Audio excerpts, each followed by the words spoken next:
What is Neutral Ground? Neutral Ground is my dream project. I thought more people would be interested in the miniatures game hobby if there was a relaxed place to play. It was safe and friendly. I started with role-playing games and Dungeons & Dragons in the early 80s. Got into painting and building models.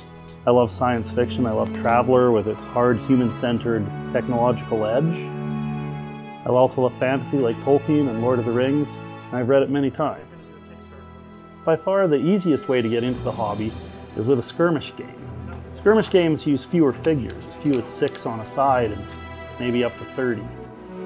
So it's less to build and less to paint, less money to spend, and you can get stuck in pretty quickly. Some of the games where you're playing with hundreds of figures on a side take a little more commitment. The great thing about miniatures games is they're tactile. You have something you can hold in your hand. You paint a miniature and you've got that. You give it to somebody, you put it on a shelf. You know, when you play a video game, all you've got left is that you beat it. You've got your save files. Nice thing is that you can come here and you hang out with your friends, you play some games. It's great to have a community of friends that you get together with to play games. You know, it can go beyond, you can go out and see a movie or order in a pizza.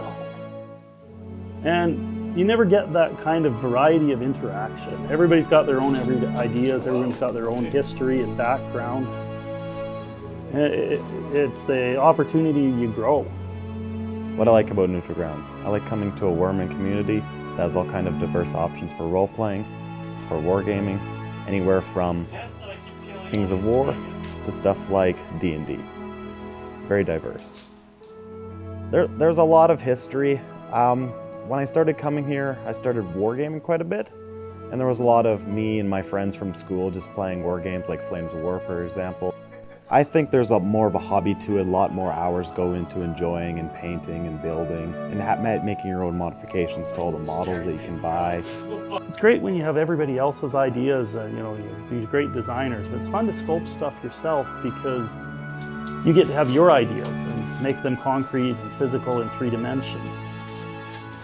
And there's a focus to the technique and just the manual interaction with the object, with the process. It's not just as simple as slapping a piece of clay on the table and slapping it around a bit. It takes time and consideration and planning to get it right.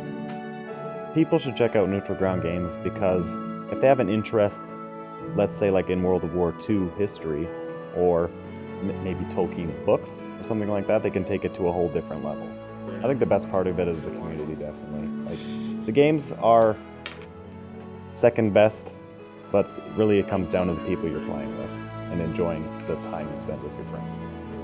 The greatest thing about running a store is when you get a new shipment in. You get to open up the box and start pulling out tons of cool new things and going through the list and seeing what came and what didn't come. And it's like Christmas. Sometimes I've said that this is almost as much an excuse to buy tons of miniatures as it is to run a business. My wife would never let me get away with that. What excites me about the future of Neutral Ground is the opportunity to bring in great new games and introduce new people to gaming, show off a lot of great miniatures and try to develop a larger audience and hopefully eventually move into a larger space where more people can play more games.